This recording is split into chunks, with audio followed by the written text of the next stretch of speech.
fundamentos de la misión médica, los componentes y todo lo general de lo que se trata este tema, y ojalá que sea de agrado para ustedes. Si tienen alguna pregunta, alguna duda, por favor la pueden hacer por el grupal y ahí Carlos nos apoya en la gestión de esta para responderla, sea en el transcurso del ejercicio o sea al final.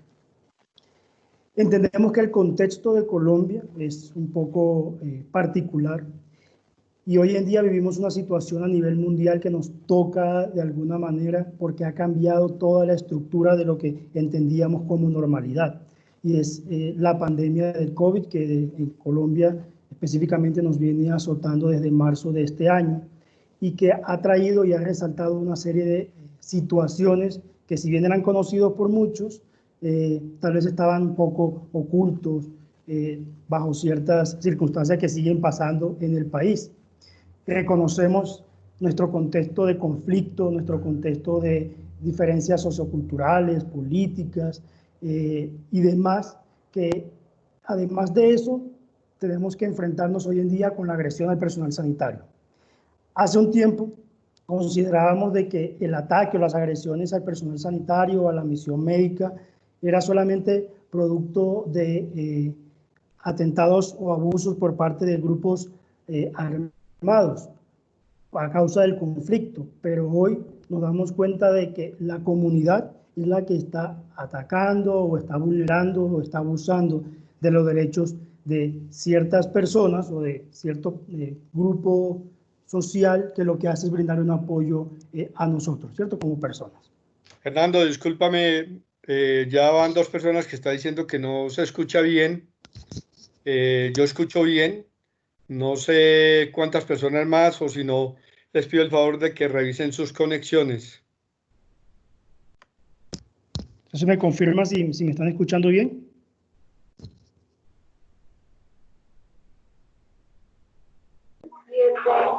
Fuerte y claro, fuerte y claro. Ok, entonces agradecemos y revisen su conexión y sus auriculares o su conexión a internet para que el micrófono sea un poquito más claro y más fluido. Bueno, continúo diciendo que a pesar de todo el contexto y de todo lo que está pasando, los heridos y los enfermos necesitan asistencia de salud. Independientemente de las situaciones, necesitan que se les brinde su servicio de salud. Y la violencia y los abusos contra el personal sanitario, contra la misión médica, nos impiden o nos bloquean ese acceso a la salud de muchas personas. Creemos de que si se ataca a un médico, si se ataca a un hospital, si se ataca a una ambulancia, el afectado es el hospital o el médico, pero tenemos que entender de que el principal afectado siempre va a ser la comunidad, siempre va a ser estas poblaciones vulnerables que no tienen un acceso efectivo y pertinente a servicios de salud, y que si se bloquea este ejercicio, pues tenemos unas consecuencias bastante críticas.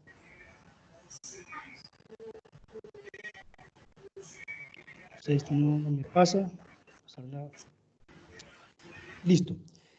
Unos datos recopilados por el movimiento de la Cruz Roja desde el 2016 y 2019, colocando datos más actuales, encontramos que en 22 países se encontraron una serie de afectaciones a los servicios de salud, amenazas a personal sanitario, asesinatos de médicos, enfermeros, detenciones, secuestro de este personal, ataque contra las instalaciones, ataque contra los medios de transporte sanitario, hurto de medicamentos o la utilización indebida de estructuras o sitios de asistencia sanitaria para efectos que no son propios de la asistencia en salud. En Colombia, pues lo decíamos, que la dinámica del conflicto puede que se agrave el tema y la situación un poco porque hemos, por nuestra historia, vivido en un país de conflicto que por mucho tiempo nos ha tocado y que muchas veces ha afectado a la prestación del servicio de salud en ciertos sectores de nuestro país. Estos datos del Comité Internacional de la Cruz Roja del año 2019, del 16 al 19, nos muestra cómo es la curva de las agresiones contra la misión médica, teniendo que en el 2016 tuvimos 212 agresiones reportadas. Vale resaltar de que estos son datos reportados, más no tenemos aquí los que en realidad y sabemos que son más los casos que se presentan. En el 2017 tuvimos 136 casos, en 2018 101 casos reportados y en 2019 repunta nuevamente y tenemos 218 casos de agresiones a la misión médica reportados en Colombia. Lo que más llama la atención de esta cifra es que muchos son causados por la propia comunidad, no tanto por los actores del conflicto, sino por la comunidad que están agrediendo al personal sanitario. En datos de la revista Semana de este año, se encontró que de enero a mayo del 2019 tuvimos 64 atentados contra la misión médica reportados, solo este año. Y nos encontramos casos como este. En Tibú renuncian 9 médicos por temor a las amenazas. Asesinan a un hombre cuando se trasladaba en una ambulancia en La Gabarra. Todos son noticias de este año. Ataque a la misión médica en Nariño deja 2 personas muertas. De las amenazas a los hechos, atacan vivienda de médicos en Bogotá. Esto es lo que es el día a día de hoy a causa de las consecuencias del COVID, que estamos sufriendo discriminación del personal sanitario, amenazas contra el personal sanitario, ataque contra el personal por el solo hecho de ser prestadores de salud. Por redes sociales amenazan a médicos en Cartagena. Renuncia gerente del hospital en Cundinamarca por graves amenazas contra su vida. Esto fue en Silvania la semana pasada. Y no tenemos aquí el caso más sonado de los últimos 2 días, que es el médico de Soledad, al cual se le acusa por supuestamente permitir la muerte de un paciente y ha sufrido varias amenazas. Fue lo que ustedes han visto en las noticias en los últimos días, que recibió unas coronas en su casa. Pero más allá de estas cifras, todos los indicadores que hay, esto nos genera unas consecuencias humanitarias graves, unas consecuencias que nos tocan. La ausencia de atención a médicos heridos y enfermos, que no se pueda llegar con brigadas de asistencia de salud a las comunidades que lo necesitan, que se propaguen las enfermedades con mayor velocidad a causa de que no hay personal sanitario que los atienda.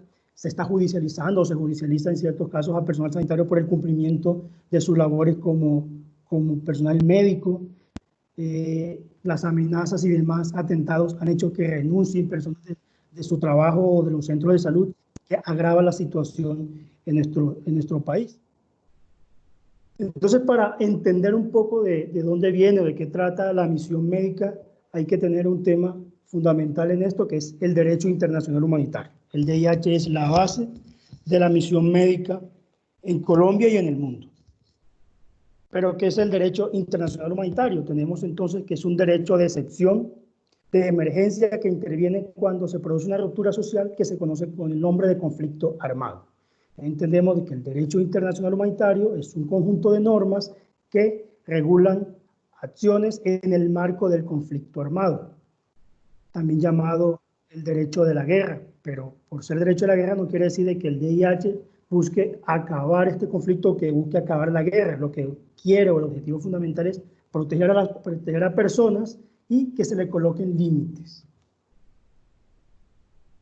El DIH tiene sus fuentes en las normas surgidas de la costumbre o el derecho consuetudinario, costumbre que se venía realizando por muchos años antes de que existieran las normas escritas que regulan el derecho internacional humanitario, y los convenios, y tienen aplicación en el marco del conflicto armado internacional, o lo que conocemos como CANI, y el CAI, y el conflicto armado no internacional, lo que conocemos como CANI, ¿sí? Regulado en el protocolo 1 y el protocolo 2 de los convenios de Ginebra, que son los instrumentos de aplicación del derecho internacional humanitario.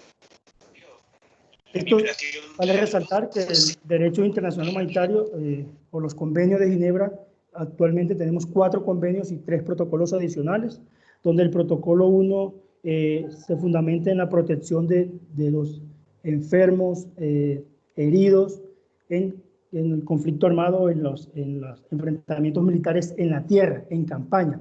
Protege a este personal. El convenio 2, que protege a los enfermos y heridos por las batallas o los conflictos en el mar o los náufragos. El convenio 3, que protege a los prisioneros de guerra. El convenio 4, que protege a la población civil. Y, como les manifestamos, 2 protocolos adicionales a estos convenios, el uno que habla del conflicto armado internacional y el otro que habla del conflicto armado no internacional. Es importante tener claro de que para la luz del derecho internacional humanitario no se habla de conflicto armado interno. Aquí hablamos de conflicto armado no internacional, que es lo que regularmente se conoce o se maneja dentro de Colombia como conflicto armado interno. ¿Y cuál es la finalidad del derecho internacional humanitario? En último, pues proteger a las personas y bienes de carácter civil de las consecuencias del conflicto armado. Colocarle una barrera y tratar de proteger a estas personas y a estos bienes de todos los incidentes que puede traer un enfrentamiento armado. Este derecho internacional humanitario tiene en su regulación una protección de ciertas personas, ¿sí? Es un derecho y por lo general el derecho trae protecciones. Entonces, ¿protege a quién? A población civil, a heridos, enfermos y náufragos, personal sanitario, y es entonces donde va la relación de que qué tiene que ver el derecho internacional humanitario con la misión médica. Pues personal protegido por el VIH, los heridos enfermos y el personal sanitario, así como el personal religioso y personas privadas de libertad. ¿Preguntas hasta aquí? ¿Tenemos alguna duda en el chat o vamos claro?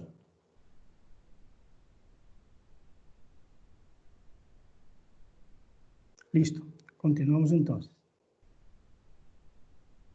Hoy vamos a hablar del derecho internacional humanitario. Tiene unas normas básicas y unos principios básicos de los cuales hoy vamos a tratar 4. Empezamos con el principio de distinción. ¿Qué nos dice el principio de distinción? Es que hay obligación, los grupos en conflicto tienen la obligación de distinguir entre la población civil y personas que participan directamente en las hostilidades. Entonces, se miran en el marco del conflicto 2 ámbitos: el ámbito de la persona y el ámbito de los bienes. En el ámbito de las personas tenemos los que participan y los que no participan. Y dentro de los que no participan, tenemos los que nunca han participado, o sea, población civil, y los que, o personal sanitario, y los que han dejado de participar, que puede entenderse como aquellos que son enfermos, heridos, o aquellos que de alguna manera se rinden. Entonces, en el marco de este principio, tenemos que a quién está permitido atacar para el derecho internacional humanitario, pues a los que participan, es decir, a los combatientes. Y en el ámbito de los bienes, tenemos que hacer la distinción entre los bienes civiles y los bienes objetivos militares, entendiendo de que solamente está permitido el ataque a estos bienes que son reconocidos como objetivo militar. Principio de proporcionalidad. Este principio básicamente lo que nos demuestra, lo que nos quiere expresar es que se debe tener una protección por el personal. Entonces, se prohíben todas las armas y todos los métodos que causen un daño innecesario y que sobrepase la capacidad de las características o de la ventaja militar que se tenga.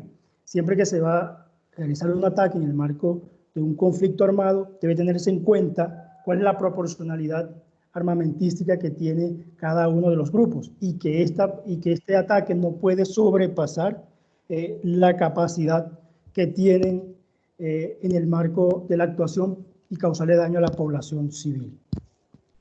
Principio de protección. Implica la obligación de respetar y proteger. Respetar y proteger. ¿A quién? A la población civil y a las personas que son fuera de combate. También entran aquí respetar y proteger al personal sanitario, respetar y proteger a los prisioneros, respetar y proteger a todos aquellos que no hacen parte del conflicto armado. Principio de limitación. Este principio lo que nos indica es que en el conflicto no todo está permitido, hay límites a los grupos que se enfrentan en el marco de su conflicto. Deben tener una limitación y no está permitido la utilización de todos los métodos y de todas las armas. Este principio de limitación se tienen en cuenta 2 normas, unas normas humanitarias y unas normas de lealtad. En las normas humanitarias se prohíbe dar muerte a aquellas personas que no se pueden defender, a aquellas que han depuesto las armas, a aquellas que se han rendido. y es violación también a las normas humanitarias del principio de limitación, negarse a dar cuartel a aquel del grupo armado contrario que lo necesite o lo requiera. Y tenemos otras normas que son las normas de lealtad que prohíben dar muerte tras el acto de un engaño o hacer cualquier acto que engañe al grupo armado contrario o al enemigo.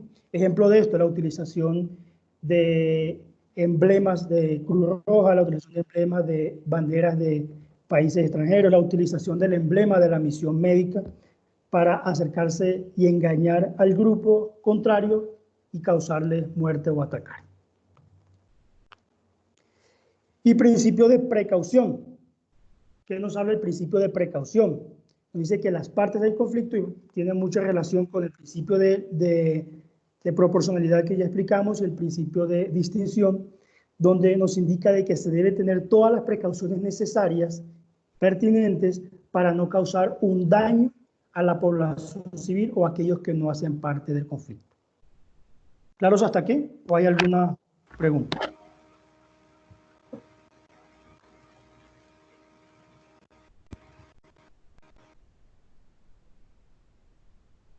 Entendiendo por el silencio de que no hay preguntas.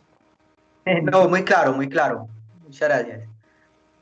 Listo. Entonces, Sí. como para cerrar esta parte del derecho internacional humanitario, que dijimos es parte fundamental en lo que implica la misión médica, ya tenemos y resaltamos estos tres mensajes claves. La población civil debe ser protegida contra los efectos de las hostilidades.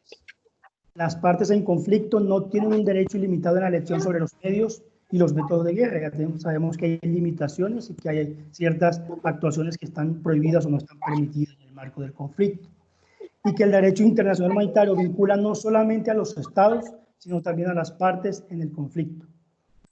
No basta solamente de que yo tenga que ser estado para proteger o para cumplir las normas del DIH, sino que todas las partes, todos los miembros de ese estado, independientemente de que hayan suscrito o no este tratado, se hacen obligatorio el cumplimiento para ellos también, en el momento de una controversia armada.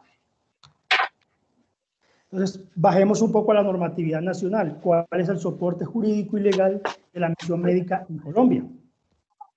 Tenemos entonces la Constitución Política de Colombia, que es norma de normas, y dentro de la Constitución Política de Colombia el artículo 1, el 2, el 5, el 49, el 74 y el 95. El artículo 1 nos habla de la estructura del Estado, y nos dice que Colombia es un Estado social de derecho, ¿cierto? Creo que todos ya lo habrán leído en algún momento.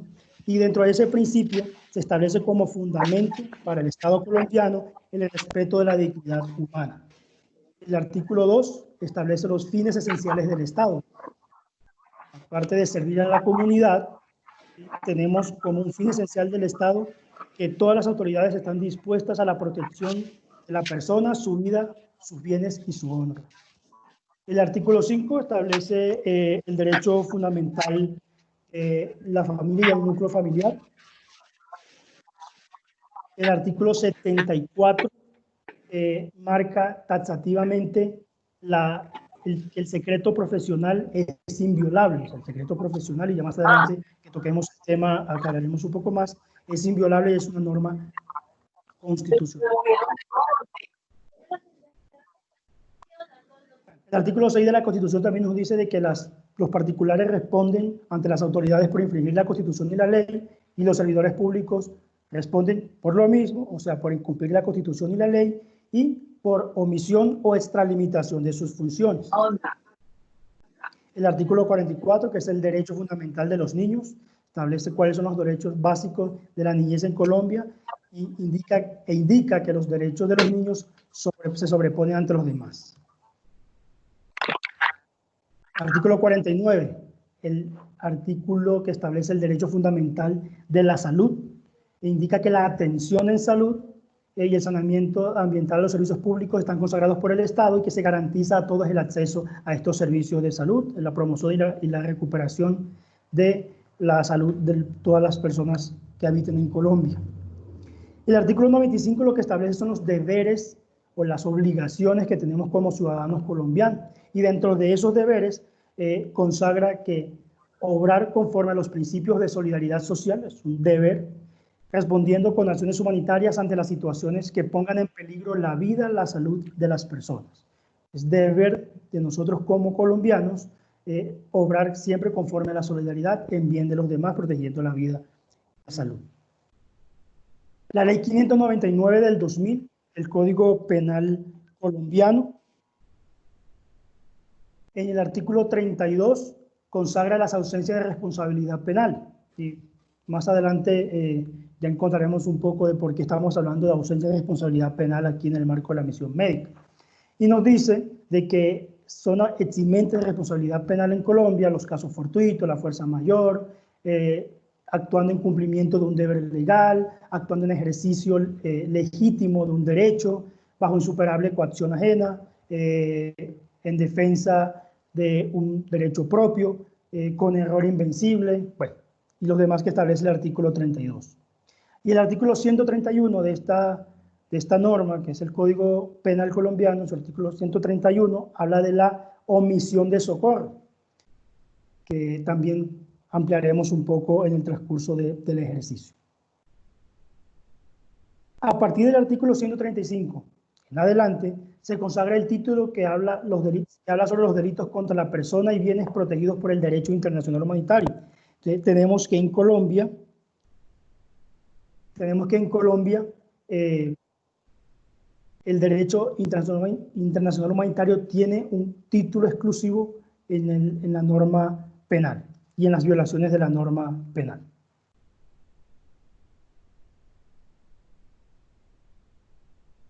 En la Ley 906 del 2004, que es el Código de Procedimiento Penal, también nos establece cuáles son las sanciones que tienen en la violación de los delitos cometidos contra personal protegido por el derecho internacional humanitario, y nos indica en el 67 que hay un deber de denunciar. Se tiene el deber de denunciar siempre y cuando se conozca, se tenga conocimiento de un acto, un hecho o una omisión, una acción o una omisión constituido en el Código Penal como un acto delictivo o tipificado como un acto de delito.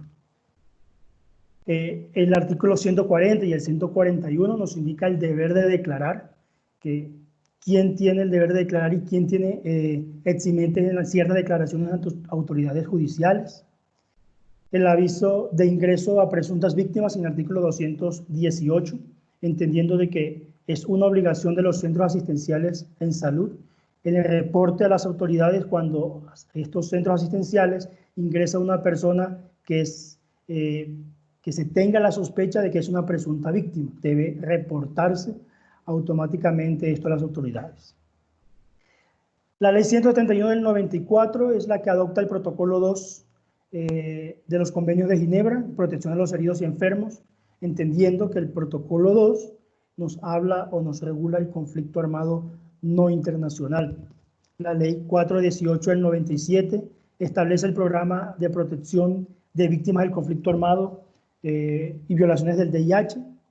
La Ley 715 del 2001, en su artículo 43 y siguiente, indica las competencias de las entidades territoriales en sector de salud, indica qué tiene competencia, qué puede y qué no puede hacer las autoridades de salud en cada uno de los territorios, entendiendo como territorio los departamentos, los distritos, los municipios.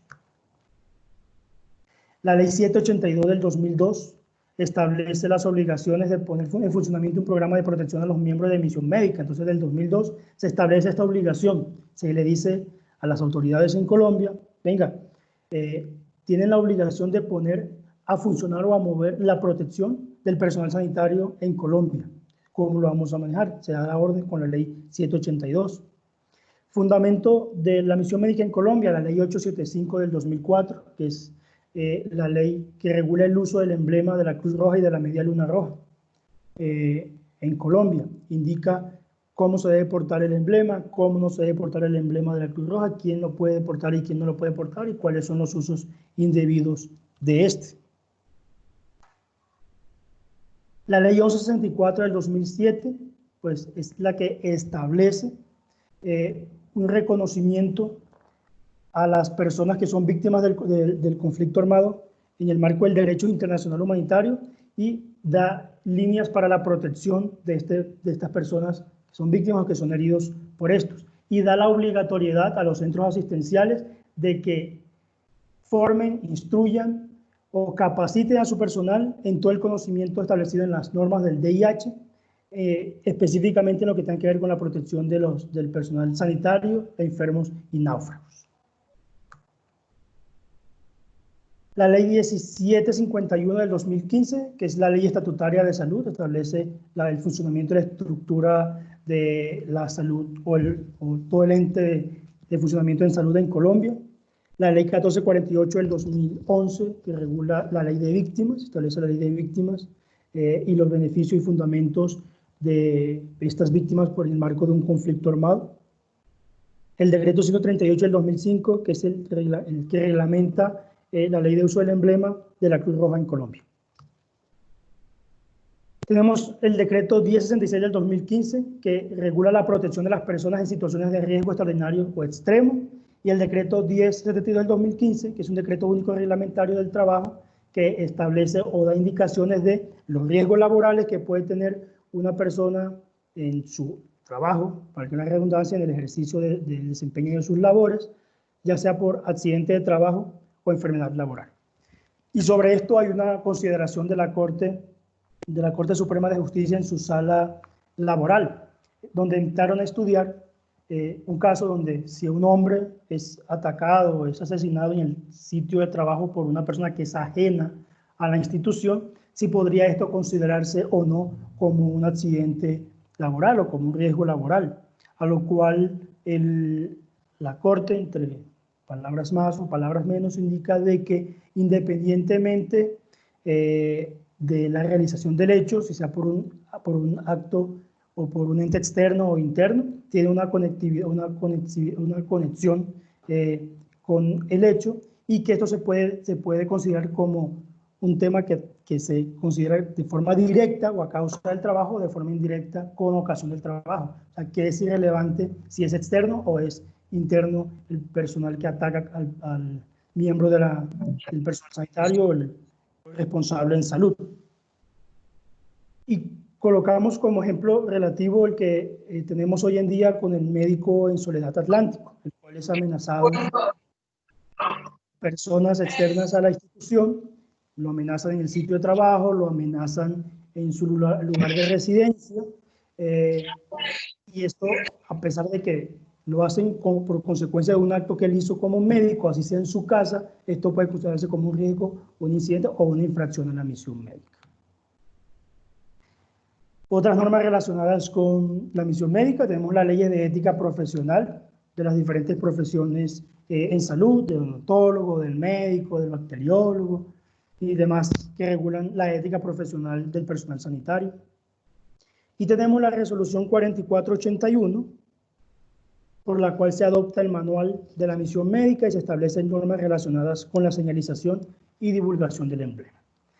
Este manual o la resolución 4481 es conocido como el manual de la misión médica y establece toda la regulación del mismo. ¿Y qué indica, qué nos dice esta resolución 4481 de qué es la misión médica? Nos define qué es la misión médica. Y dice que son las actividades propias de la prestación de servicios de salud, tales como asistencia sanitaria, salud preventiva, educación en salud, administración y apoyo en la prestación de servicios de salud, atención prehospitalaria, hospitalaria, extramural, conformado a su vez por el personal profesional en salud y las disciplinas con vinculación laboral o civil en este. Taxativamente así lo dice la norma. Entonces entendemos como misión médica que todas las actividades, todo lo que realice el centro asistencial en pro de la promoción, la protección o la recuperación del personal que sufre alguna enfermedad, algún accidente, algún atentado, todos los medios de transportes, todas las instalaciones y el personal que cumple estas actividades, independientemente de que si es personal de la salud. No tiene que ser personal de la salud para que haga parte de la misión médica, y ahorita que veamos el componente del personal sanitario, lo vamos a aclarar. Entonces, este concepto de misión médica que establece la 4481, la resolución 4481, nos marca unos elementos, y tenemos como elementos las unidades sanitarias, el personal sanitario, las actividades sanitarias, los medios de transporte y los equipos y medicamentos. O sea, vamos a hablar un poco de cada uno de estos. ¿Qué es el personal sanitario? Son las personas civiles destinadas exclusivamente a las actividades sanitarias, administración o funcionamiento de unidades y medio de transporte sanitario. ¿Qué quiere decir? Son todas las personas en función del cumplimiento de actividades sanitarias, sea personal formado en el área de la salud, médico, enfermero, bacteriólogo, odontólogo, sino aquellas que también están en la administración o que apoyan con el funcionamiento de estas entidades o medios de transporte sanitario. Entiéndase la persona de facturación, entiéndase la aseadora del centro de salud, entiéndase el portero del centro de salud, el conductor de la ambulancia. Todo este personal hace parte y es considerado para la resolución 4481 y para la normatividad colombiana como personal sanitario, miembro del personal sanitario. Unidades sanitarias son los establecimientos o aquellas locaciones que están dispuestas de manera permanente o temporal y están organizados con un fin exclusivo, que es la prestación de servicios de salud. Entonces, son todos estos sitios donde se brindan los servicios de salud. Y repetimos, encaminados a la prevención, la protección, la recuperación de enfermos y personal que lo necesite. ¿Me confirma si la presentación se está viendo en pantalla? Se perdió la presentación. No se ve la presentación.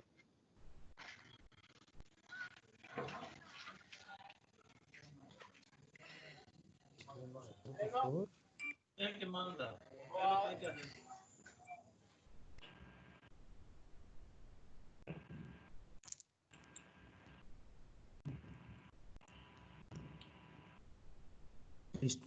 Ahora sí. Ahora sí. Listo.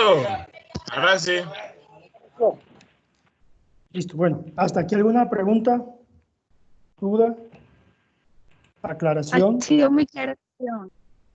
Gracias. Entonces decíamos que las unidades sanitarias son aquellos sitios, aquellos establecimientos, aquellas locaciones que son dispuestas en pro de realizar actividades exclusivamente sanitarias y que estas pueden ser permanentes o temporales. ¿Qué quieren decir permanentes o temporales? Pueden estar dispuestas todo el tiempo para la prestación del servicio de salud, entiéndase por estos hospitales, centros de salud, o temporales, entiéndase por esto unidades móviles, carpas provisionales para prestación de servicios de salud, etc. Medios de transporte sanitario. Entendemos por medio de transporte sanitario todo aquel medio de transporte, valga la redundancia, civil, que brinde su actividad encaminada al desarrollo de actividades exclusivamente de transporte sanitario y que también pueden ser de manera permanente o temporales. Todas aquellos medios de transporte, entiéndase vehículos, ambulancias, botes, helicópteros, que tengan una destinación exclusiva de brindar el apoyo a servicios de salud de manera permanente o temporal. Actividades sanitarias. ¿Qué tenemos por actividades sanitarias? Todas aquellas acciones encaminadas a la búsqueda, la recogida, el transporte, el diagnóstico y el tratamiento. Incluimos aquí la parte de los primeros auxilios, la prevención de enfermedades, la administración de las unidades y medios de transporte sanitario de los enfermos, de los heridos y de las víctimas del conflicto. Todas aquellas actividades que tienen como función la protección en salud de aquella persona que lo necesita, encaminadas en este listado que aparece aquí en la presentación.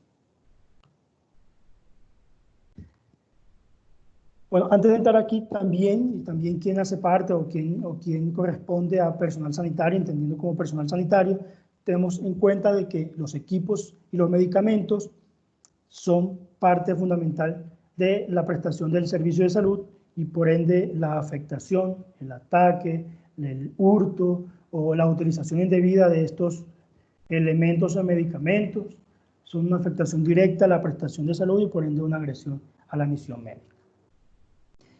¿Quién también es considerado parte de estas actividades sanitarias y por ende protegidos por la misión médica en Colombia? Pues tenemos la Cruz Roja Colombiana, el Comité Internacional de la Cruz Roja, sociedades nacionales participantes que estén en el territorio nacional, demás instituciones que tengan como objetivo la prestación del servicio de salud, instituciones organizaciones internacionales, tales como Médicos Sin Fronteras, Médicos del Mundo. Y para el marco del VIH podemos entender entonces que se entiende con protección de la misión médica o en protección en el marco del derecho internacional humanitario, todas aquellas personas, todos los medios de transporte, todas las instalaciones, todos los equipamientos, tanto civiles como militares, que brinden una atención o una exclusividad en la prestación del servicio de salud de forma permanente o temporal. Civil o militar, que de manera permanente o temporal tenga destinación exclusiva a prestación de servicios de salud. Protección reconocido por el derecho internacional humanitario. Entonces, ¿cómo se ve reflejado en la práctica o cómo se debería haber reflejado en la práctica hoy en día?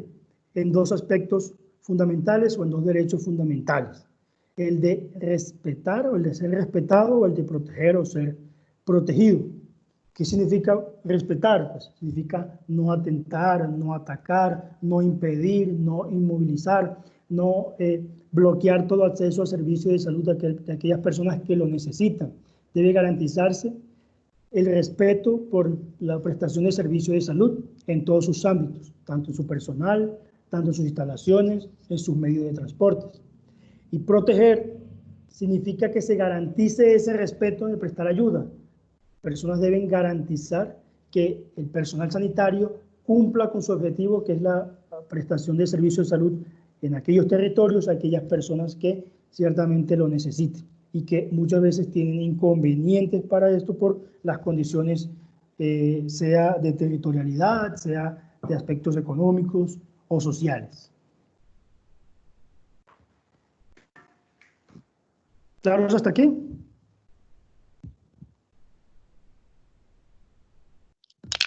Sí. Entonces, pasemos ahorita Muy entonces claro, muchas gracias. Bueno, muchas gracias a ustedes. Hablar un poco sobre los deberes y los derechos del personal sanitario, o los deberes y derechos en el marco de la misión médica. Antes de entrar a hablar de los derechos, tenemos que resaltar y dejar claro de que todas las acciones en el marco de la atención en salud debe estar enmarcado en dos principios fundamentales. Principios que tal vez aquí muchos ya conocen, manejan, tienen claro y que no es extraño, y es el principio de neutralidad y el principio de imparcialidad. Son pilares fundamentales en el ejercicio de actividades sanitarias. Toda actividad en salud debe ser neutral, debe permanecer de manera neutral. ¿Por qué? Porque no se puede tomar posición o se puede tomar partido en el ejercicio de una actividad sanitaria. Entendemos de que muchos del personal sanitario, o su mayoría del personal sanitario, tiene alguna inclinación o algún pensamiento o alguna ideología, pero esta actividad o este pensamiento o estas creencias ideológicas no pueden verse reflejados en el accionar de la prestación de servicio de salud porque compromete tanto a él como persona, a sus compañeros y a toda la actividad. No se puede comprometer a la actividad por el pensamiento de una persona o por el accionar, mejor dicho, de una persona. Debe, en la medida de lo posible, la actividad permanecer de manera neutral. ¿Y por qué se busca de que la actividad en salud sea neutral?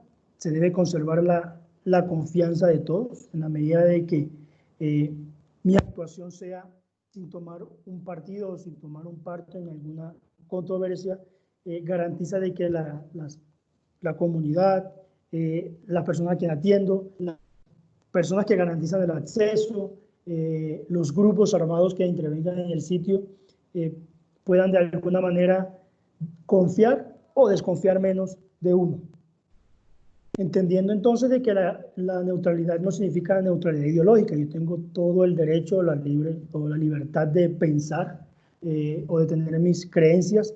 Lo que hay que tener claro es que esto no debe reflejarse en el accionar del día a día. Principio de imparcialidad, entendiendo de que la acción en salud, la acción humanitaria en salud, la prestación del servicio debe ser neutral, debe garantizarse también de que ésta sea imparcial. Debe tomarse todas las medidas encaminadas a la imparcialidad de mi acción como prestador del servicio de salud. No se debe hacer discriminación, no se debe distinguir en el momento de brindar la asistencia.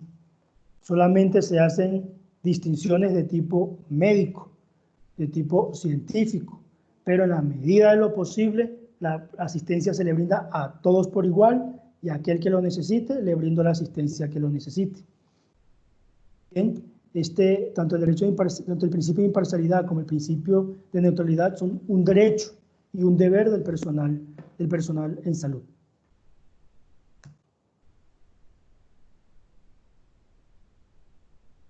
Y ahora sí, hablemos un poco de los derechos del personal sanitario. ¿A qué tiene derecho el personal sanitario? El personal sanitario tiene derecho a ser respetado y protegido, ya lo decíamos con la transparencia anterior o anteriormente, de que se debe garantizar que la persona que brinde la asistencia en salud sea respetado en su acción, en sus personas, en su trabajo. Debe garantizarse que brinde la asistencia, que llegue a la comunidad o que la persona que lo necesite llegue a él. Y ser protegido, la comunidad, los compañeros deben garantizar la protección, los gerentes deben garantizar la protección de estos personales médicos, asistenciales que brindan los servicios de salud. Hacemos la claridad y entendemos que cuando hablamos de personal sanitario nos referimos a todo el personal que trabaja en función del cumplimiento de actividades sanitarias o en salud. Tiene el derecho a no ser atacado. Eso va muy en relación con el ser respetado o no ser atacado tanto en su persona como en su honra, como en su nombre, como en sus actividades. Y desafortunadamente hoy en día, por las consecuencias independientemente de las que estemos viviendo, es uno de los actos que se están resaltando en noticias. Ataques contra el personal sanitario, ataques contra médicos, ataques con ambulancias. Bueno, el día de mañana que tocaremos el tema de infracciones e incidentes, aprovecho este espacio para decirles de que se les está compartiendo un enlace donde podrán compartir las experiencias que tengan o el conocimiento de experiencias que tengan con relación a incidentes e infracciones. De este punto exactamente, ataque a personal sanitario. Tiene derecho a acceder y prestar la atención sanitaria. El personal médico, el personal de salud, tiene todo el derecho de entrar a la zona donde hay una persona que necesite sus servicios, que necesite su atención y brindar ese servicio de salud.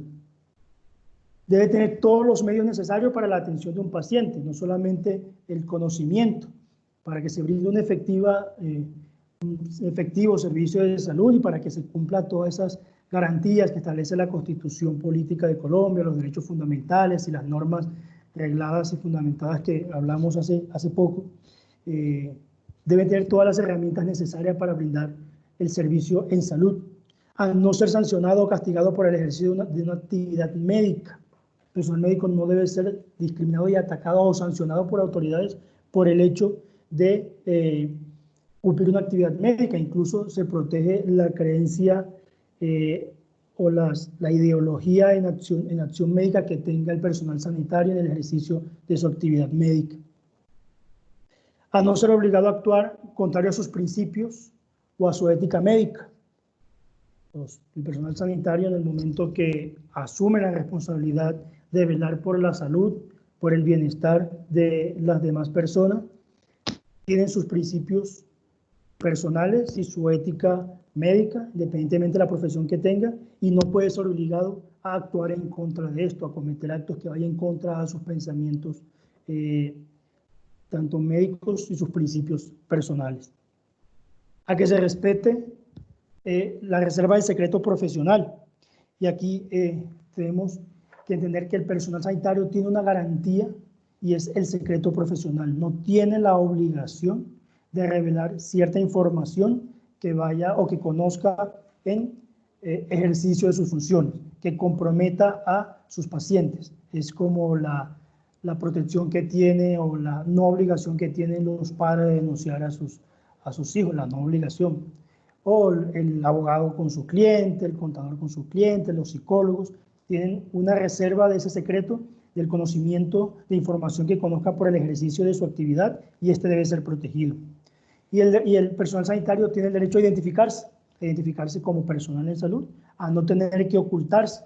Y hoy ciertamente veía una noticia de un hospital, no recuerdo exactamente dónde, donde el personal de salud o los médicos iban disfrazados a prestar sus servicios porque tienen que ocultar de que son médicos o que tienen que ocultar que son personal sanitario por la cierta discriminación que están sufriendo. Esto lo encuentran ustedes en las páginas 14 y 15 del manual de emisión médica que Carlos les compartirá o ya les debió haber compartido por los correos. Entonces, ¿cuál es el fundamento jurídico o legal de estos derechos del personal sanitario? En la Ley 23 del 81, su artículo 2, establece que hacer caso omiso de las diferencias de credo, político, religioso, etcétera, evitando que éstas se interpongan entre mis servicios profesionales y mi paciente. Entonces, resalta la importancia de que nuestra actuación sea neutral y sea imparcial. Es que un tema de principio lo tenemos con una regulación legal. La ley 906 del 2004, el Código de Procedimiento Penal actual en Colombia, en su artículo 68 nos habla de la exoneración del deber de denunciar y dice que nadie está obligado a denunciar cuando medie el secreto profesional. Decimos que el secreto profesional está amparado ¿por qué? Por el artículo 74 de la Constitución Política de Colombia, que dice que el secreto profesional es inviolable, y la ley 906 del 2004 lo establece y lo marca en grande, donde dice nadie está obligado a denunciar cuando medie el secreto profesional. No se está obligado a denunciar cuando tiene información o conocimiento por el ejercicio de una actividad médica.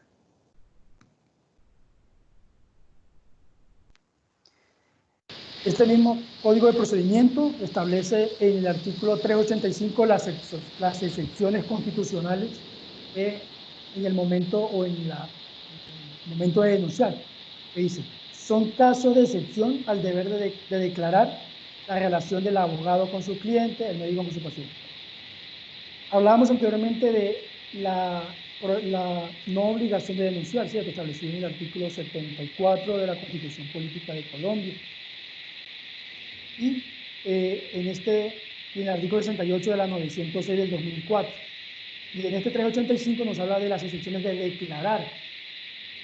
Yo no tengo la obligación de denunciarme por el hecho de conocer información y el desarrollo de mi acción médica, y tampoco tengo la obligación de declarar en contra de él, en contra de mi cliente por información que haya conocido en relación o bajo el amparo del secreto profesional.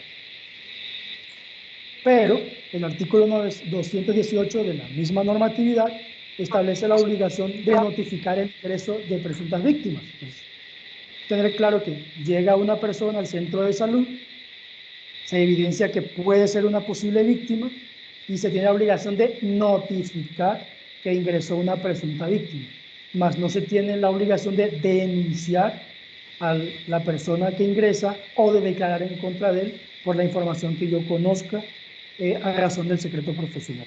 ¿Sí queda claro esa parte?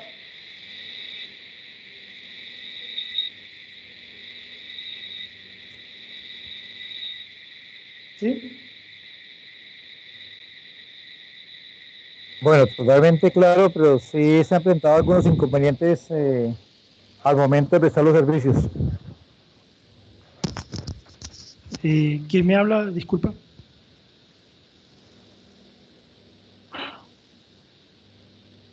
Aquí de Guainía, Pedro Pablo Rojas, de Proposición de Paz.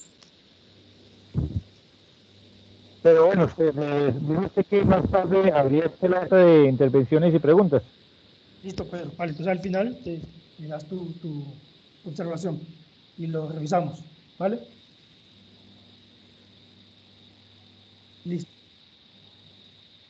Teniendo claro esta parte de la obligación de denunciar, la no obligación de declarar, pero sí la obligación de notificar el ingreso, que puede incluso incurrir una multa de 10 a 100 salarios mínimos legales mensuales vigentes si no se notifica el ingreso de una posible víctima a un centro asistencial. ¿Listo? Entonces, Perdón, Hernando, qué pena. sí, señor. Te podría devolver. Es que no me queda claro. En el artículo, en la ley 906 de 2004, es obligación del personal de salud notificar las víctimas a los centros de salud. El personal sanitario el centro de salud tiene la obligación de notificar a las autoridades el ingreso de una posible víctima o una presunta víctima al centro de salud.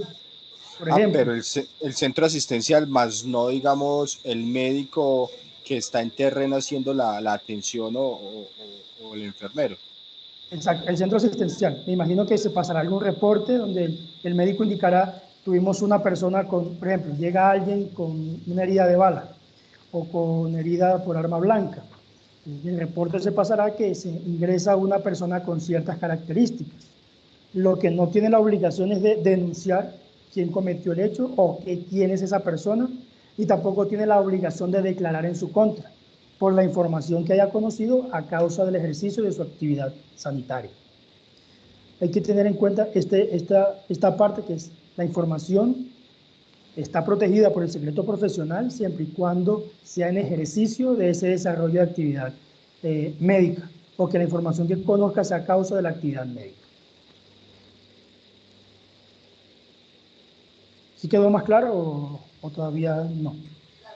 Sí, pues creo que sí, o sea, lo que tú me dices, o sea, tiene la obligación de declarar que fue, digamos, víctima de un atentado, más no puede declarar quién fue o cómo fue, o si puede, a cuestiones de, digamos, de prueba de momento de llegar a juzgar el victimario, o puede tener ese secreto profesional. Digamos que de poder podría, pero no está obligado a hacerlo. ¿Sí? Pero Buenas en el momento noches. de que lo haga, puede que esté incurriendo en la afectación a estas actividades neutrales o imparciales por la toma de algún partido. ¿Sí? Buenas noches, disculpe, quiero hacer un aporte. Sí, ¿con quién tengo el gusto? Hola, Nando, con Paula. Hola, Paula, ¿cómo estás? Mi aporte va, pues, en la experiencia. Lo que nosotros hemos hecho, o por experiencia, lo que siempre he hecho es que se hace la notificación al hospital, ya sea al gerente o al coordinador médico, pero nosotros nunca hacemos como tal llamar a los, ya sea a la policía o a las fuerzas militares, sino que lo que hacemos es que se hace la notificación y si ellos deben de estar asistiendo al hospital en cada uno de los turnos o dependiendo del contexto del hospital. Entonces es un hospital donde posiblemente puede llegar personas de cualquiera de los grupos. Lo que se hace es que ellos van, miran quiénes han ingresado y todo eso, y de esa forma nosotros como personal de salud no estamos involucrados directamente en hacer como un tipo de denuncia. Fernando, disculpa, Jorge Borrero está pidiendo la palabra. Jorge, adelante. Sí, estoy Nando. Es lo siguiente, con respecto a esto de la obligación de la notificación, que debe ser la parte administrativa, no la parte científica. el científico informa al administrativo y es una acción completamente administrativa. Gracias, Jorge. Hay otra solicitud de palabra también de MSF. Sí, buenas tardes. Hablan con Luis. Yo soy de Médicos Sin Fronteras.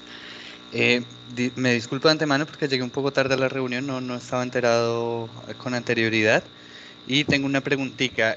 La obligación de notificación establece, ¿estamos hablando de la notificación clínica en el Civigila o estamos hablando de otro tipo de notificación?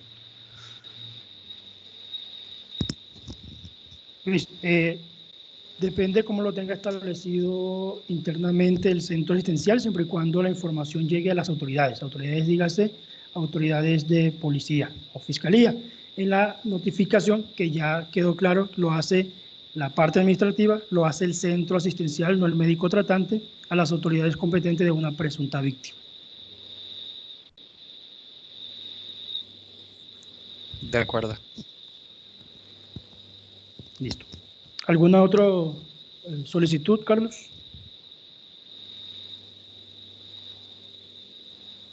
Acá por el chat no hay nadie pidiendo la palabra. Listo. Entonces, hagamos el resumen como para que a todos nos quede claro y que hablemos el mismo idioma.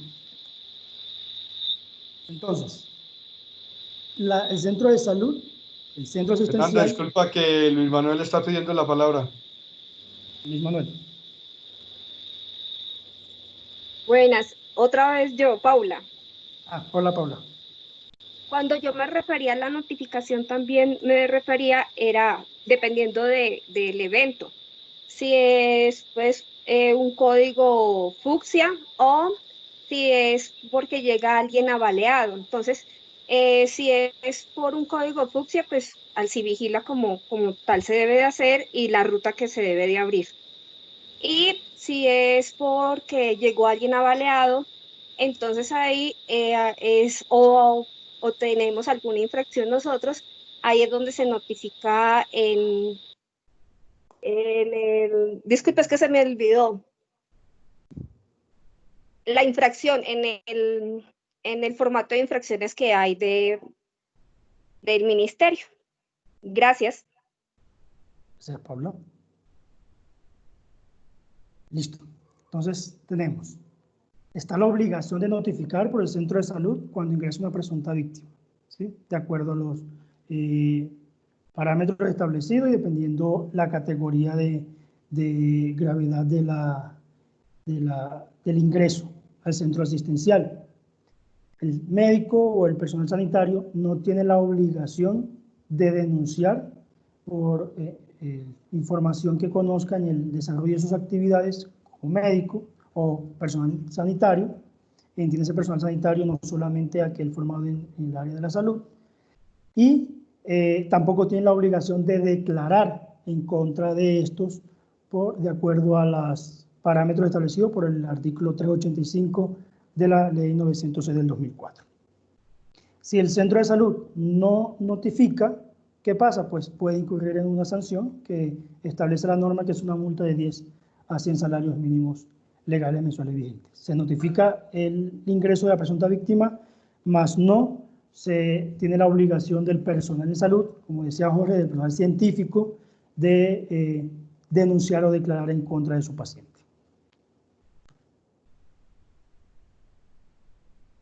Pasamos entonces a cuáles son los deberes del personal sanitario. ¿Qué debe hacer el personal sanitario? También lo encuentran en el manual de misión médica. Todo esto está establecido claramente en ese manual o en la resolución 4481. Y es deber del personal sanitario atender humanamente a todas las víctimas sin distinción alguna, lo que ya veníamos hablando de prevalencia de los principio de imparcialidad, y que la única distinción o las prioridades que hace el personal médico se basa en criterios médicos o en criterios científicos. Toda la asistencia en salud debe ser de manera imparcial, atender a todos por igual, sin ninguna clase de distinción, más allá de las distinciones o las categorías de atención o prioridades médicas. La asistencia o la atención debe ser humanitaria, debe tener a la persona en el desarrollo de una actividad buscando disminuir ese sufrimiento y garantizando en esa persona la protección de la salud y la vida. Establece el artículo 11 de la Constitución que el derecho a la vida es inviolable, el 49 de la Constitución de que el derecho a la salud. Respetar y proteger a las víctimas de los conflictos armados y otras situaciones de violencia. Todas las personas que ingresen a los centros asistenciales, sea por conflicto, por otra situación de violencia o sea por cualquier enfermedad relativa a trastornos que sufre la persona o que en estos días de la pandemia del COVID que ingrese por esta clase de enfermedad, pues debe garantizarse la protección y debe respetarse a estas víctimas. Ya dijimos que proteger es que garantizar de que la asistencia en salud sea amplia y que sea completa para la persona que lo requiera y que debe buscarse todos los medios necesarios y pertinentes para que en el desarrollo de la protección o en el desarrollo de esa asistencia en salud, la persona pueda sentirse protegida y con todas las garantías que tiene por el hecho de ser persona. Se debe evitar los comentarios y abstenerse de participar en actos hostiles o en otras situaciones de violencia que interfieran con el ejercicio de la misión médica y que afecten la seguridad pública. Muchas veces, creo que a todos en algún momento nos ha pasado que por el desarrollo de una actividad se nos olvida dónde estamos. El personal de salud debe garantizar y debe cuidar muy bien qué es lo que dice, qué es lo que comenta, con quién lo dice, dónde lo dice, porque ciertos comentarios pueden malinterpretarse por ciertos actores, por ciertas personas que posteriormente puedan representar o pueden repercutir en acciones en contra del personal sanitario, acciones en contra de los medios de transportes, acciones en contra de las instalaciones, en general afectaciones a la misión médica. Entonces, Hernando, discúlpame, hay una pregunta de Alicia Torres. Señor. Dice, cuando se habla de víctimas, ¿de qué tipo de víctimas se refiere? ¿Tiene que ver con grupos armados? No está muy claro el concepto. Cuando se habla de víctimas, hablamos de víctimas, ya sea del conflicto armado, sea de otras situaciones de violencia. Cuando hablamos de otras situaciones de violencia, podemos encontrar ataques en la población civil, disturbios internos, azonadas o cualquier acto que no tenga que ver con un conflicto armado como tal. Cuando nos referimos a víctimas, pues pueden ser víctimas del conflicto armado, pueden ser víctimas de estas situaciones externas al conflicto armado o pueden ser víctimas de cualquier otra situación, sea en un accidente, sea, no sé, un atentado por su persona o familiar. Entonces, víctima encaja todo el concepto de aquella persona con necesidad. Hay otra persona pidiendo la palabra, Fernando. Señor.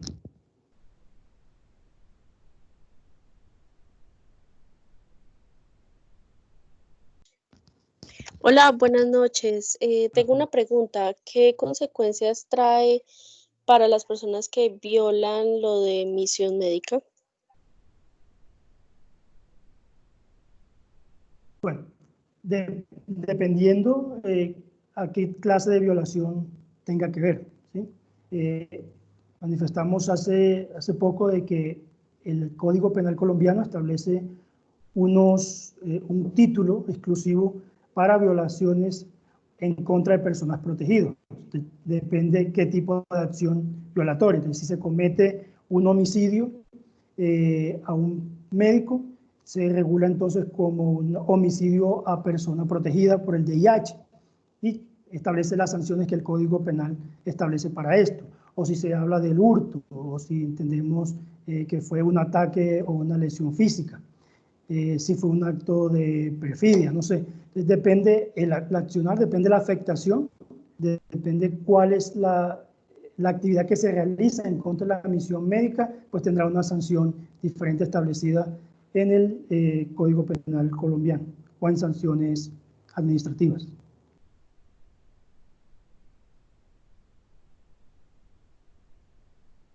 Ok, muchas gracias. ¿Vale? ¿Tenemos alguna otra pregunta, Carlos? ¿O alguna momento intervención? no. Listo, entonces decíamos que en la medida de lo posible evitar ciertos comentarios o ciertas prácticas que pueden llegar a confundirse o que pueden de alguna manera representar algún acto de tomar parte en algún tipo de controversia que se reflejaría más adelante en un atentado contra la misión médica.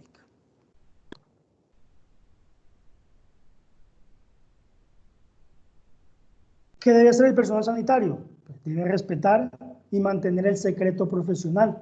Entonces, información que conozca, que tenga el personal sanitario conocimiento por el hecho o por el acto de su actividad sanitaria, tiene el deber de respetarlo y de mantener ese secreto, de no estar divulgando la información, ¿no? Que llegó X persona y era jefe de un grupo, cualquiera que sea, y sale el médico y empieza a comentar la información con sus compañeros. Es secreto profesional y que debe garantizar ese respeto y mantener ese secreto.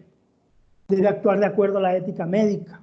Entonces dijimos que cada profesión, el médico, el bacteriólogo, el odontólogo y demás, tienen unas normas establecidas, y no solamente hablando de las normas legales o las leyes, sino de unas normas éticas como personal en salud que deben respetar y que deben actuar alrededor de esto y en cumplimiento de esto. En la medida de lo posible no atentar contra esto, porque la afectación de estas normas éticas o de la ética del personal sanitario afecta más adelante o puede repercutir en ataques o infracciones contra la misión médica.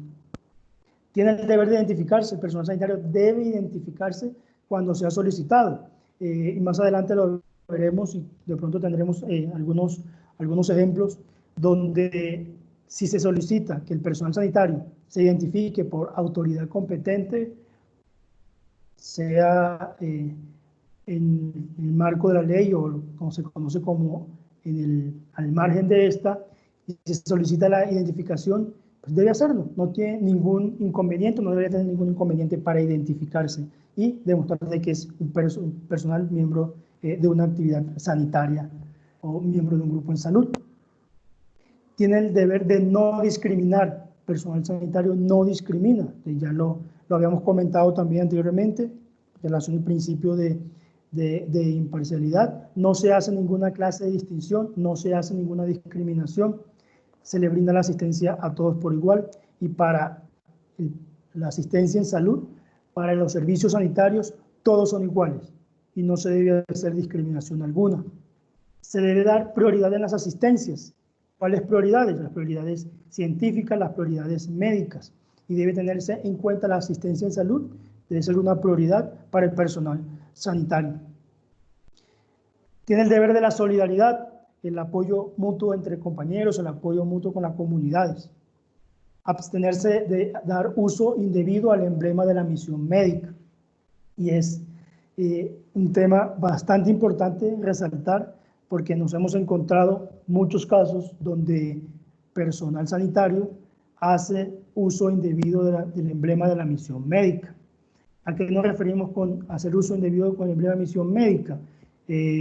Tenemos casos de ambulancias que han sido encontradas transportando sustancias indebidas, contrabando, instalaciones de salud que son centros o son reconocidos como centros donde la actividad no es exclusiva médica, sino que tiene otros fines. Entonces, todos estos usos indebidos del emblema de misión médica, de la acción de la misión médica, se puede repercutir o se representa más adelante una afectación a esta misión, porque se pierde la credibilidad, se pierde ese respeto. Si se pierde el respeto, no se protege la misión médica, no se protege el personal sanitario, y esto puede incurrir en ataques posteriores contra el personal en salud. El personal sanitario debe facilitar a la fuerza pública, lo comentábamos ya anteriormente, el registro de medios de transporte y los equipos en vía pública o en puestos de control. Es decir, se hace un traslado de un municipio a otro, de un paciente, y en la mitad del camino, de la vía, se encuentra con un puesto de control y se solicita el registro del vehículo y el registro del personal sanitario, pues debe autorizársele el mismo, entendiendo de que es una actividad sanitaria, dejando claro cuál es la actividad que se realiza, de que es una actividad en salud, en la medida posible garantizando la protección de la misión médica y dejando o despejando toda duda que pueda incurrir las Fuerzas Armadas. ¿Dudas aquí?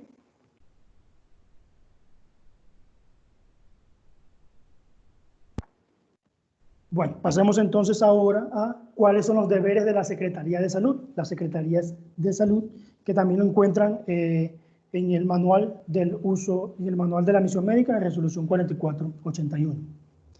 ¿Qué debe hacer las Secretarías de Salud? Deben adoptar todas las medidas de protección de la misión médica.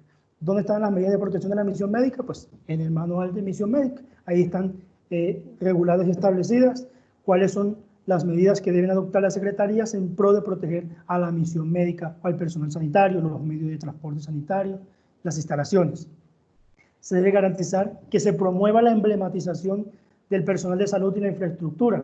No basta únicamente con que el personal conozca qué es la misión médica, que el personal esté formado de acuerdo a las exigencias que tienen de ciertas horas de formación en aspectos del derecho internacional humanitario, sino que deben garantizar que los centros de salud y el personal sanitario esté plenamente emblemado e identificado, porque el emblema de misión médica, y lo veremos en la sesión de mañana, representa esta protección al personal de salud y debe garantizársele esta identificación.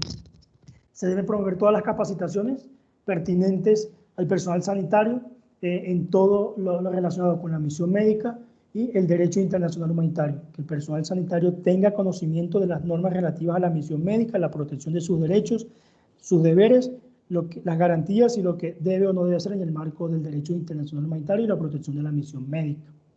Se notifica al Ministerio de Salud y de Protección Social, o el Ministerio de Salud, sobre las infracciones contra la misión médica. Se presentó el ataque a un médico en las instalaciones del centro de salud, automáticamente debe garantizarse que esta notificación se haga al Ministerio de Salud. Toda infracción a la misión médica debe notificarse. Debe asegurarse que el personal de la misión médica adopte y aplique el manual de misión médica. Entonces, tenemos una resolución, la 4481, y es la Secretaría de Salud quien debe garantizar de que en verdad esto se esté conociendo, que el personal de salud lo esté aplicando y que tenga, valga la redundancia, aplicación en la vida real. ¿Qué más debe hacer la Secretaría de Salud?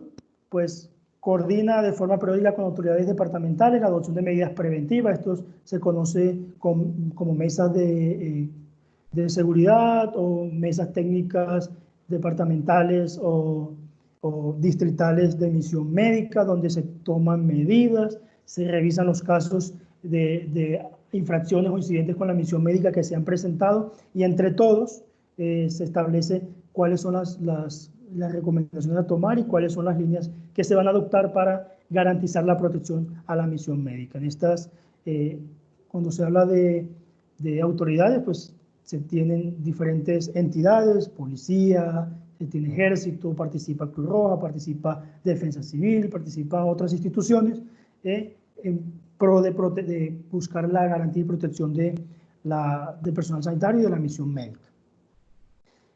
Supervisar el adecuado uso del emblema y notificación de irregularidades a autoridades competentes. Entonces debe garantizar de que el emblema que se autoriza a aportar por el personal sanitario o por los medios de transporte o por las instalaciones se utilicen de la forma adecuada y debe notificarse todo acto que vaya en contra de las actividades de la misión médica.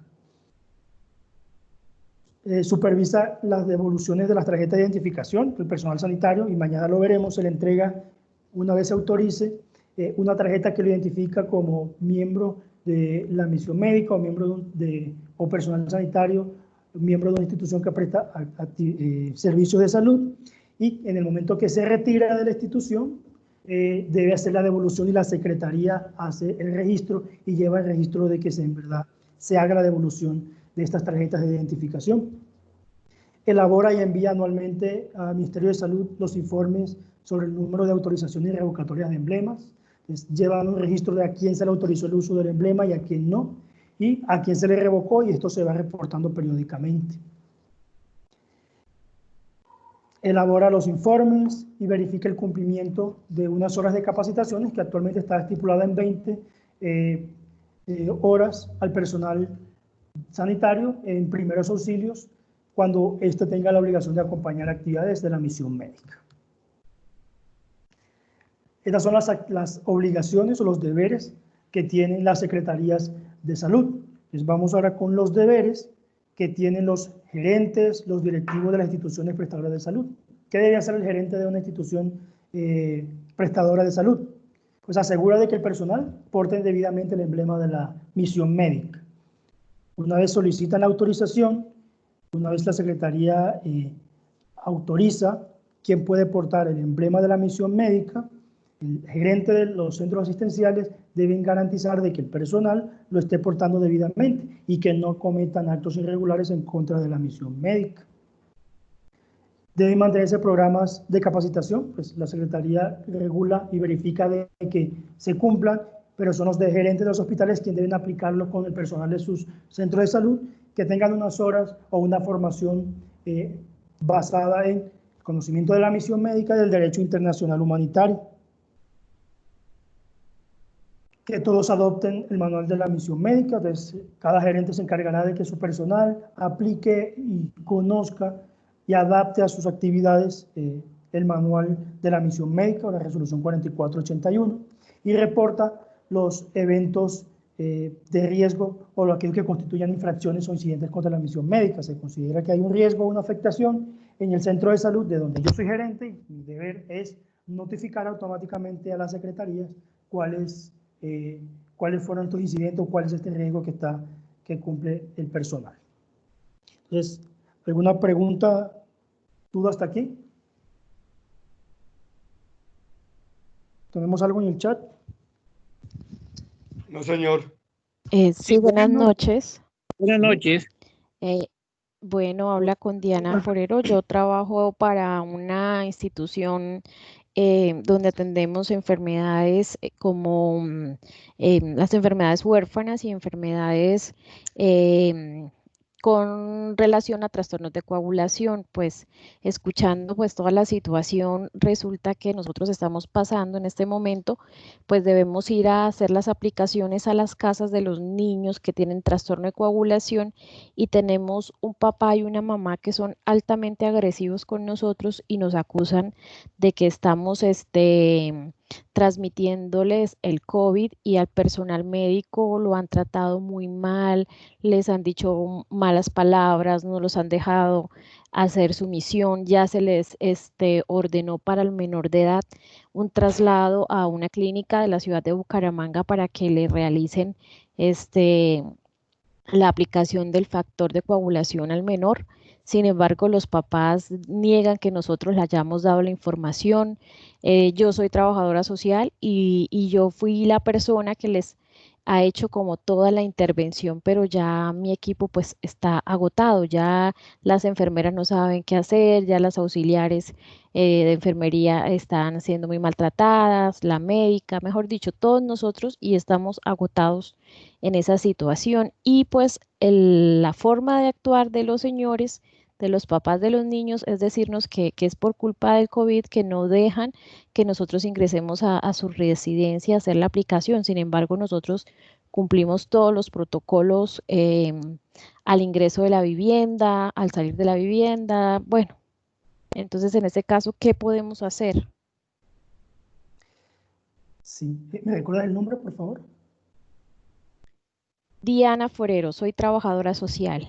Diana, bueno, hoy en día, tu caso no es el único, es la realidad de lo que estamos viviendo hoy en día a causa del COVID, pero lo que debes hacer a la luz de la resolución 4481 es notificar esto con el gerente del centro asistencial para que se notifique como esto se considera como un incidente a la misión médica.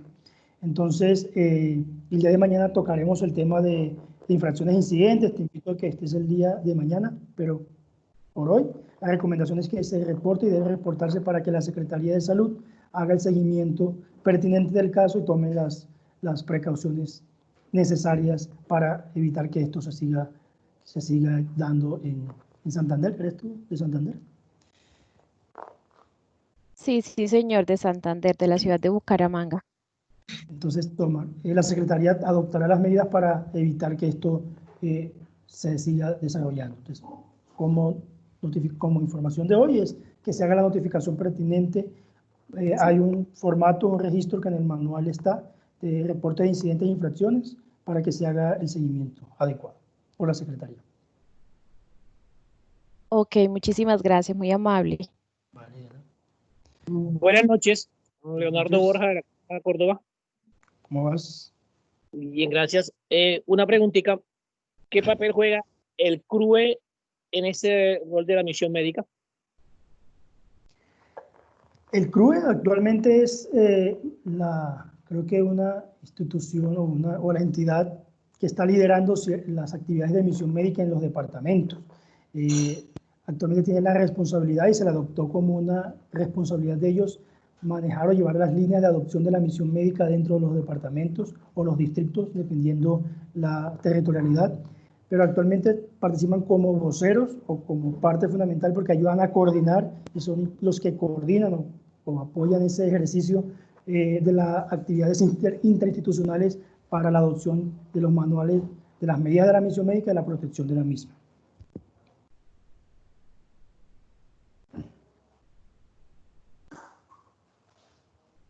Médicos Sin Fronteras está solicitando la palabra de nuevo. Por favor. Sí, mil disculpas. Yo sé que este tema de, pues bueno, un poco de la actitud y las percepciones de la población con respecto a la atención COVID dentro de las áreas hospitalarias o incluso en las visitas domiciliarias es un tema bastante complicado. En el caso de Tumaco nos ha generado ya varias alertas. De nuestra parte, hay como un par de recomendaciones. Obviamente esto no es una ciencia exacta y habrá que mirar cómo se adapta o se adecúa a los diferentes escenarios y los diferentes contextos. Por un lado, tener la información lo más clara y lo más precisa posible y hacer todos los esfuerzos posibles de parte de la institucionalidad para garantizar que toda la población cuenta con la información lo más clara posible y así evitamos por lo menos la propagación de cierto tipo de información falsa.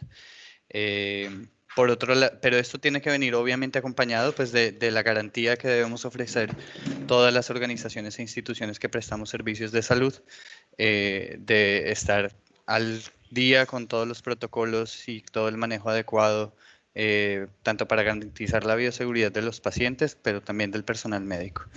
Eso por una parte, y por la otra parte, también una sugerencia o algo que estamos implementando desde acá de Tumaco son campañas de sensibilización en medios masivos y a través de todos los canales disponibles, pero también, y una condición muy importante de esto, es que la población pueda dar alguna especie de feedback con respecto a la información que está recibiendo. Y esto quiere decir, pues, dar la oportunidad también a la población de que manifieste sus dudas, sus inconformidades, sus diferencias, para así ir reenfocando cada vez más estas campañas de sensibilización con respecto al cuidado y a la protección de la misión médica, pero también con respecto a evitar la circulación de información falsa. Esto, por supuesto, es una tarea titánica. Esto no podemos decir que en ninguna parte del mundo se haya dado con una clave para el éxito. Tenemos esta misma situación en Estados Unidos, en Europa, en África, en diferentes partes del mundo. Así que, bueno, estos son nada más ciertas recomendaciones, pero sí que habrá que ir trabajando en cada uno de los municipios, en cada uno de los contextos, con las particularidades de cada una de las comunidades. Muchísimas gracias. Muchas gracias. ¿Tenemos algún otro aporte, Carlos? No, Hernando, ya vamos cerrando el círculo, por favor. Sí, ya dando cumplimiento al horario, siendo las 8 de la noche, entonces cerramos con esta presentación y un video final donde nos muestra un poco de lo que vamos a empezar a tratar el día de mañana, que es, vamos a hablar de las infracciones e incidentes de la misión médica, recomendaciones de seguridad y tocaremos todo lo que es el tema de emblema de la misión médica. Ya para cerrar, entonces les invito a ver este video. Me confirman si se escucha.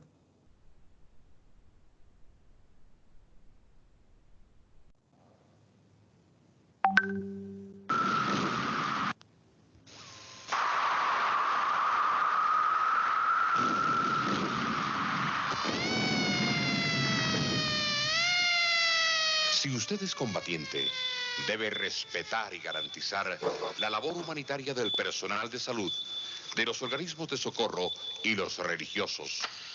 Debe respetar sus equipos e instalaciones. Derecho internacional humanitario. Respetarlo es construir un camino hacia la paz. Listo. Entonces ahí un mensaje, video que se trabajó Carlos hace unos años, está como resolución 4K, pero que expresa mucho el mensaje de lo que es la misión médica y la protección de ese personal sanitario y el personal en salud.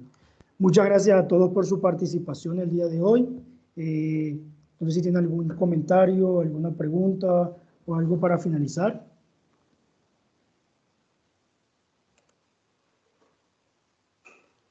Muchísimas gracias. Muy interesante toda la información. Gracias a usted. Querido profesor, mi nombre es Julio Echeverry, soy voluntario de la Cruz Roja. No, muy interesante, muy interesante. Muchas gracias. Muchas gracias.